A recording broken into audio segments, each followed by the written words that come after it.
지난 시간 법문 때 이야기했던 게 좀 우리가 이제 또 복습 차원에서 공부를 해보면 이런 거잖아요. 불교가 무엇이라고요? 불교가 뭐다? 네, 부처님의 가르침이다. 그 부처님의 가르침의 핵심적인 내용 두 가지가 뭐다? 예, 지혜와 자비. 아, 자신있게 말 좀 해요, 이제. 이제 그 정도는 큰 소리로 좀. 지혜와 자비다. 그러면 자비행을 실천해 나가기 위해서는 우리가 무엇을 어떻게 해야 된다? 는 것도 이야기를 했어요. 그죠? 그 다음에 지혜를 얻기 위해서는 삼독심을 없애야 된다. 거기까지 지난번에 이야기를 했어요. 그러면 부처님이 얻은 지혜는 우리가 이제 깨달음은 어묵스님의 깨달음은 내가 알고 이해되는 것을 실천해서 행복과 불행에 만족하는 것이다. 기억들 하십니까? 내가 알고 이해되는 것을 실천을 해서 행복과 불행에 만족하는 삶이어야 된다. 이게 참다운 지혜이고 깨달음이다. 이렇게 정의를 내리자고 말씀을 드렸습니다. 고구정령한 어떤 깨달음 또 어떤 지혜 그것이 있다라고 생각하는 순간 사실은 제대로 된 불교를 하지 않는 거라고 생각이 됩니다. 왜? 불교는 나와 내 것이 없는 것에 부처님은 불교에서 나와 내 것이 없는 것을 진정한 깨달음이라고 이야기를 하거든요. 누가? 부처님이. 그걸 아와 한문으로 하면 아와 아소 바소자 아시죠? 장소 바소자 뭐뭐 하는 바 있는 곳 그곳 나와 내가 있다라고 하는 것 자체가 부정돼야 됩니다. 그것을 우리가 반야신경에 나오는 공이라고 이야기하고 삼법위원회에서 이야기하는 무아라고 이야기를 하는 겁니다. 아와 아소가 없어야 됩니다. 그것을 아와 아소가 없다는 것은 내가 없다는 것이 아니죠. 그러니까 없다라고 하면 내가 없다라고 생각하는 것 때문에 문제가 되는 거지. 아소 내가 있는 것도 없다는 것이 이게 문제가 되는 것이지. 실은 없는 것이 아니라 현재는 있는 거죠. 지금 이 순간은 있어요. 근데 어떻게? 다음 순간에 가면 변화된 내 자신이 있는 겁니다. 지금 여러분 스스로들은 이 시간에도 째깍째깍 시간이 흘러가면서 늙어가고 있을까요? 아니면 그대로 있을까요? 그 이론적으로는 잘 아는데 현실적으로 접목은 못 시켜. 이게 지혜롭지 못한 겁니다. 내가 알고 이해가 되면 내가 했던 어떠한 행위에 대해서 행복과 불행에 대해서 만족해 하는 삶. 행복도 내가 한 일이고 불행한 결과도 내가 한 행위입니다. 그렇죠?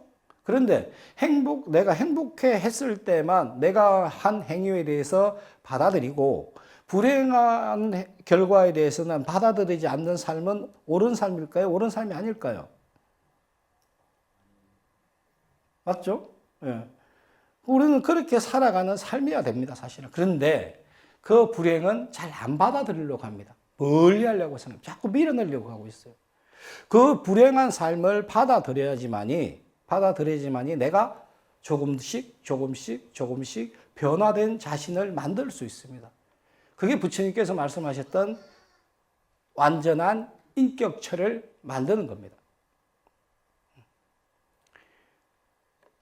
부처님 붓다라고 우리가 이야기하잖아요. 붓다? 그죠? 부처님을 붓다라고 해야 된다. 붓다가 뭘까요? 뜻이? 붓다 뜻. 깨달으신 분? 깨달으신 분. 그걸 좀 조금 더 다른 말로 하면? 아까 힌트로 말씀은 드렸는데 완성해 나가는 것입니다. 완성. 깨달으신 사람을 붓다라고 하는데 그 붓다는 완성해 나가는 겁니다. 무엇을 완성해 나갈까 그러면? 여기가 관점이 되겠죠. 그죠? 무엇을 완성해 나갈까요? 우리가 왜 무엇을 위해서 그렇게 열심히 살아야 됩니까? 하루 세끼 밥 먹고 열심히 일하고 무엇을 위해서? 무엇을 위해서 그럴까요? 열심히 공부하고 열심히 밥 먹고 하는데 무엇을 위해서 우리가 열심히 하죠? 행복을 위해서. 행복을 위해서 좋죠. 행복을 위해서 하고 있습니다. 조금 더 내적인 정신세계로 좀 들어가 보면 완성된 인격체를 위해서입니다. 그렇지 않을까요? 완성된 인격체를 위해서 좀 우리가 종교적으로 생각을 해보면 어떻게 보면 우리가 부처님 같이 지혜를 얻겠다, 부처님 같이 그런 삶으로 살아야 되겠다 이렇게 한다는 것은 어떻게 보면 완성된 인격체를 만들기 위해서 수행도 해야 되고 공부도 해야 되고 마음씀을 잘 해야 되는 것이죠. 부처님이 그러면 우리가 여러분들이 생각하는 통상적인 부처님이 생각하는 지혜는 얻었다고 하는 지혜는 어떤 지혜일까요?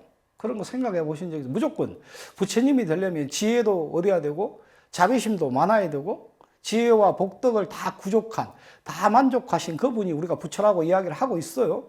그러면 여러분들이 생각하는 지혜는 뭘까요? 제가 말씀드린 지혜는 내가 알고 이해되는 것을 실천해서 행복과 불행에 만족하는 것이다. 이렇게 지혜를 생각할 수도 있습니다. 반대로 하지만 여러분들이 생각하는 지혜라는 뭔가가 있어야 이렇게 부처님은 이런 지혜를 가졌을 거야 생각을 해야 나도 거기를 달려가서 부처님 같이 부처님 생각처럼 부처님 삶의 모습으로 살아가는 게 불자들 아니에요? 근데 그런 것도 지혜도 없이 그냥 만족 스님이 부처님은 지혜를 그럼 지혜가 뭐지? 이 생각 안 해보는 게 어리석은 거 아니에요? 그런 거는 마치 맹목적으로 쫓아오는 사이비주의 편에 들어와 있는 거하고 또 별다르지 않을 것 같다는 생각이 들지 않아요? 이제 벌써 한 3시간, 4시간째 1호흡회 때 이야기를 계속 하고 있어요. 우리가 3번은 뭐고, 어떻게 사람을 맞이해야 되고, 또 자비는 뭐고, 지혜는 뭐고, 지혜를 얻으려면 탐진치 삼독으로부터 벗어나야 된다. 이런 이야기들 계속 해왔어요. 그렇죠? 해왔으면 벌써 이제 뜨문뜨문 오신 분도 계시고, 4주 내내 연속으로 오신 분들도 계셔. 근데 들을 때는 생각이 나고 나가면 잊어버리고, 큰일 났네. 도대체 부처님이 여러분 부처님이 되려면 지혜와 자비가 있어야 된다고 하는데, 그죠? 지혜와 자비가 있어야 된다고 하는데, 그러면 부처님이 그 지혜를 얻는다는 게 뭘까? 그건 응목스님 표현으로 해서 말씀을 이미 드렸어요. 내가 알고 이해되는 것을 실천해서 행복과 불행에 만족하는 것이다. 라고 이제 말씀을 드렸어요. 그것 말고 혹시라도 여러분들이 가지는 지혜는 혹시 생각하는 지혜가 있다면 뭘까? 숙제. 다음 주까지 숙제. 예. 우리가 자꾸 이런 것들을 생각을 해야 내가 변화돼요. 제가 여러분들께 경전에 나와 있는 내용들, 이런 것들만 자꾸 주입식으로 이야기하는 것은 여러분들 발전 안 돼요. 아무리 본문을 많이 듣고 아무리 경전을 많이 읽어도 여러분 삶으로 가져갈 수는 없습니다. 그러면 말씀을 안 하시니 또 제가 풀어나가야 되겠네. 그러면 지혜는 우리가 흔히 선사들이 이제 이야기하는 걸로 보면 그렇게 나와요. 몰록 깨달았다, 단박에 깨달았다, 이런 이야기 들어보셨어요? 한꺼번에 가만히 있다가 뭐가 뚝 떨어져서 내가 막 어떤 신봉사가 눈 떠서 세상이 개벽해 보이는 것처럼 그런 게 지혜일까요? 그런 게 진짜 지혜일까? 지난 시간도 그렇고 우리 해주 스님 잘 쓰는 표현이 있죠. 소를 타고 소를 찾고 있네. 이 표현 많이 쓰셔요. 그죠? 소를 타고 있으면서 소를 찾고 있다. 그 다음에 선오록에서 나온 이야기는 달을 가리키는 손가락을 보고 달은 보지 않고 달을 가려버린 손가락만 쳐다보고 있고. 그죠? 그런 이야기 들어보셨죠? 그죠? 사실은 여러분들에게 그런 지혜가 제가 볼 때는 없는 것도 아닌데 자꾸만 이렇게 작아져 있는 것. 아까 내가 어떤 실천을 통해서 만족을 하면 되게 행복해요. 막 웃고 즐겁고 그 발산을 할 수 있어야 되고, 연동축제도 마찬가지로 내가 기분이 좋으면 막 좀 춤도 추고 몸도 흔들어야 된다고 저는 생각을 해요. 그런데 이 불교 우리는 약간은 남들이 보면 뭐 이상하게 생각하지 않을까 싶어서 점점 막 남의 눈치 보기 바빠. 점점 이렇게 웅크러져 있는 것들. 또 내가 더군다나 한 걸음 더 나가면 내가 불행해하는 것들은 이건 좀 부끄럽고 수치스럽고 창피하고 이렇게 생각하니까 점점점 더 많이 감추려고 해요. 아예 고개도 안 돌려. 쳐다보지도 않아. 이런 삶은 내 자신을 바꾸는 삶. 다시 말하면 지혜를 얻을 수 있는 삶으로 가기가 굉장히 어렵다. 내가 되려 불행해하는 삶을 자꾸 발산을 시켜내고 자꾸 드러내야 내가 변화시킬 수 있다. 제가 기억들 나실라나? 약속을 잘 지키는 사람이 좋을까요? 약속을 잘 안 지키는 사람이 좋을까요? 그래, 그렇죠. 잘 지키는 사람이 좋죠. 그런데 그 약속이 내 자신과의 약속이 분명히 있죠. 그죠? 내 자신과의 약속이 분명히 있습니다. 누구에게도 말하지 않고 나 혼자 나는 이것만은 꼭 해볼 거야 라고 해보는 게 있어요. 그런데 이것은 그 약속은 그럼 자기만 아는 자기와의 약속인 거잖아요. 근데 이 약속을 진짜 지키신 분 계신가요?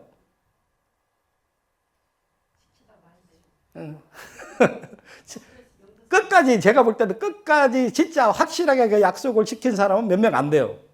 몇 가지 안 돼. 몇 명 안 되는 게 아니고 몇 가지 안 될 거예요. 개인적으로 보면 수없이도 많은 약속을 저 합니다. 저도 해요. 저 자신과 누구에게도 말하지 않고 열심히 약속합니다. 내일은 꼭,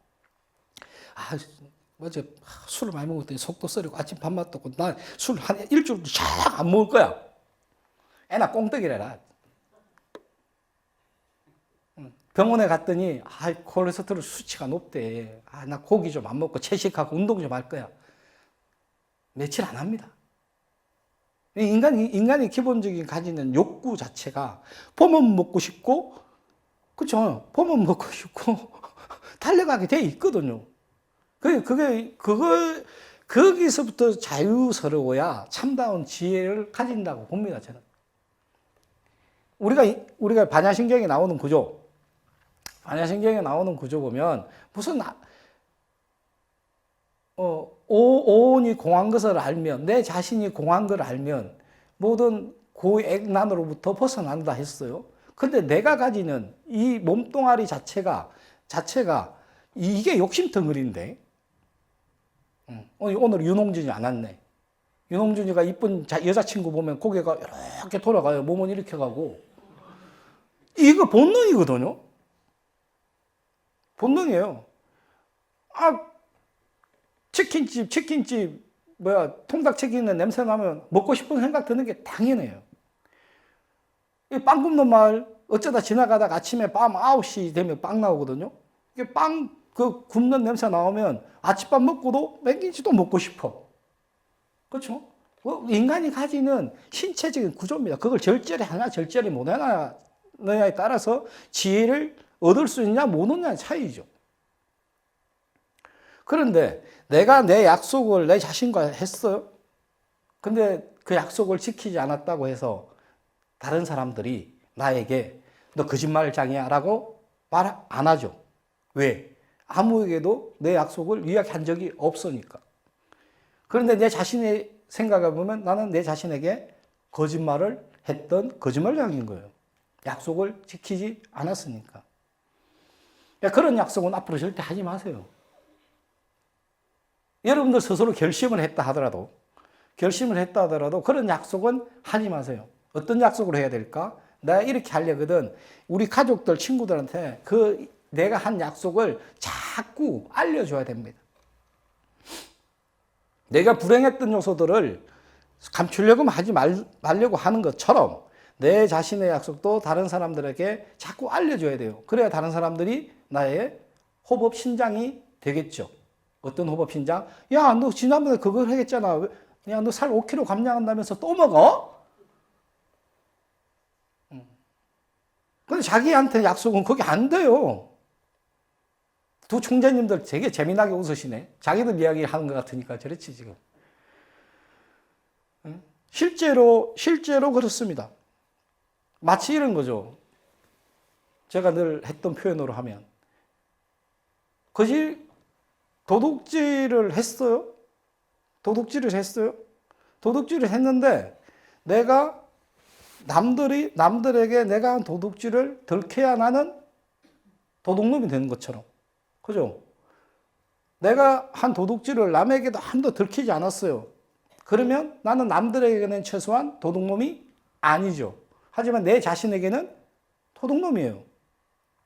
그런 것처럼 여러분들의 스스로가 결심이나 약속들을 잘 지키려고 하거든. 혼자만 나 할 거야.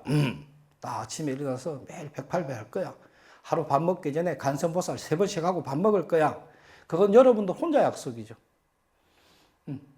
둘이 밥상머리에서 내가 간선보살 3번 하고 밥 먹을 거야 라고 안 하거든. 나한테 뭐라 그래? 이렇게 해줘야 옆에 있는 짝꿍이 여보 간선보살 했어? 그럼 아차 해서 숟가락 들기 전에 간선보살 세고 밥 먹을 거 아니에요. 무슨 이야기냐? 여러분들 혼자만의 약속은 다른 사람에게 알려야 그 약속을 이룰 수 있다. 그 결심도 이룰 수 있다. 절대 자기 혼자 하는 거 그런 걸 보고 공연불 그런 거 공연불.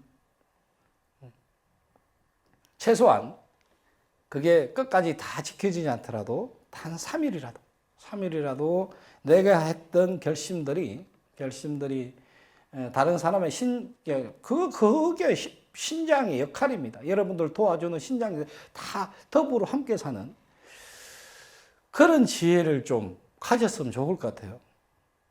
어떻게 보면 경전에서 나오고 저도 말합니다만 선생님들이 말씀하신 그 지혜는 굉장히 크고 멀리 있다라고 생각하지 마십시오. 여러분들 바로 주변에 여러분들이 어떻게 하느냐에 따라서 그 지혜를 가져올 수도 있고 못 가져올 수도 있습니다. 제가 우스갯소리로 이런 말 많이 해요. 제 눈에는 지체는 돈이 늘려다녀요. 어떻게 저한테 좀 투자 좀 하시겠습니까? 안 하네 이 사람들. 안 믿네. 제 눈에는 돈이 늘러다녀요. 다시 이야기를 하면 무슨 이야기냐. 제 눈에는 지혜를 얻을 게 너무나 많아요. 근데 내가 어떻게 하느냐에 따라서 내가 지혜를 내 안으로 가져오느냐. 그냥 굴러다니는 저 낙엽 같은 바람결에 굴러다니는 낙엽과 같이 만드느냐는 여러분들의 몫입니다. 예전에 TV 주병진인가 뭐 하는 그 TV 선전이 있었죠. 모아서 뭐 한다 그랬죠. 모아겐. 눈 좋아지는 약이었던 거 아닌가 몰라요. 아마도. 네. 선전에 그런 게 있었어요. 모아서. 그 굴러다니는 티끌 같은 낙엽들을 여러분들은 주워 모아야 됩니다. 어디에다 주워 모을까요? 여기? 그건 여러분도 알아서. 그것까지는 제가 모르겠어요.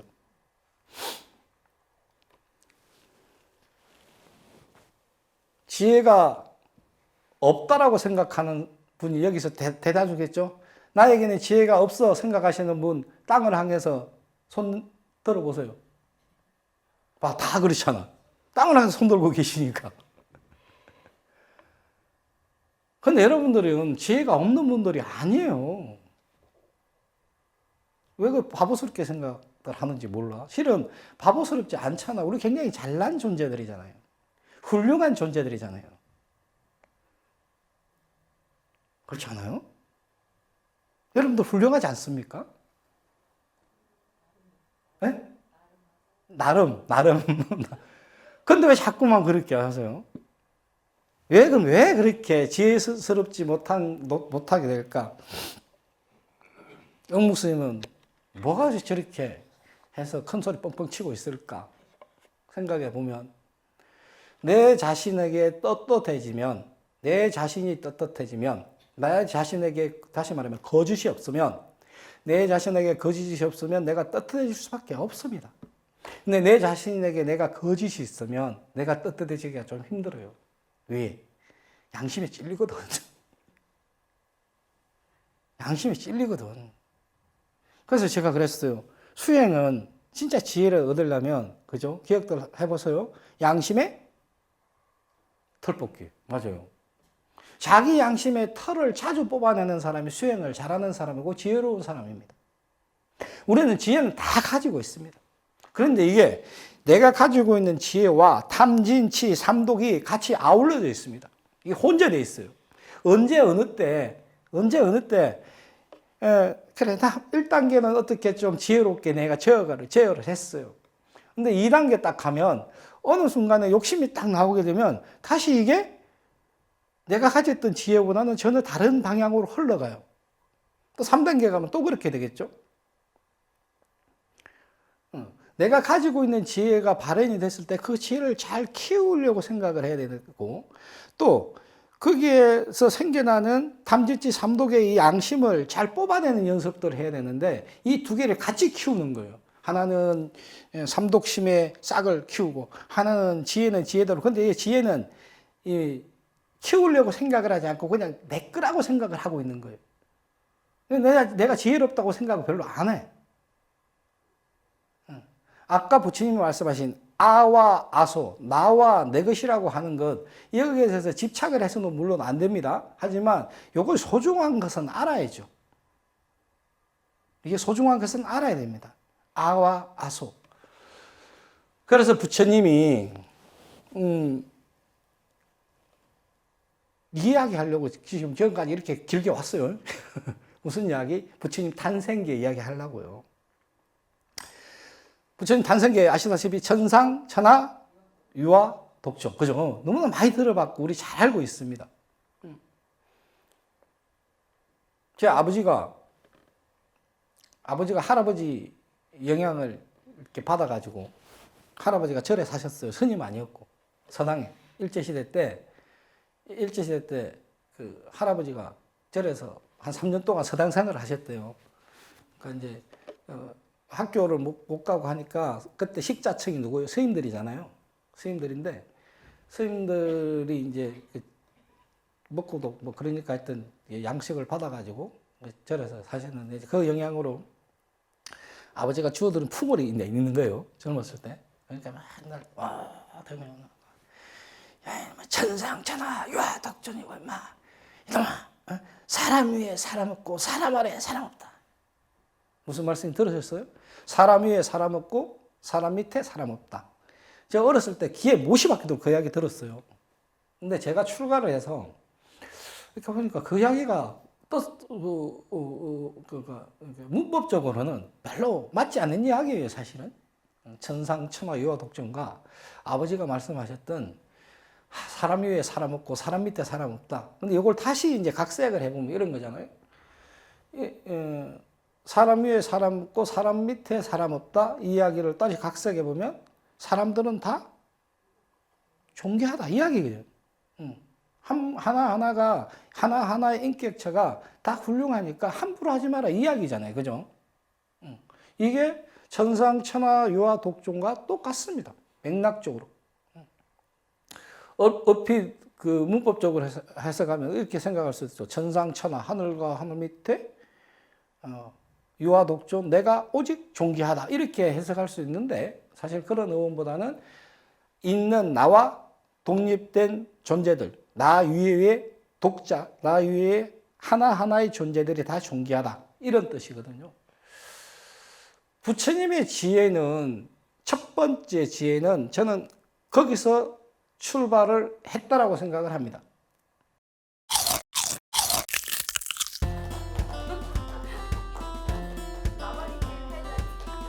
이제 우리가 이런 섹션으로 지금 나갈 거예요. 기본적인 거는 우리 신도 회장님 들고 계신 저 등이 이제 기본 우리 내가 해왔던 건데 저기다 나비가 달렸어요. 우리 수행사. 그다음에 어린 친구들을 위해서 또 이 뒤로 한번 돌아보세요. 우리 이모니 회장님. 거꾸로 비록 나비가 거꾸로 맸지만 또 꿀벌도 있어요. 꿀벌도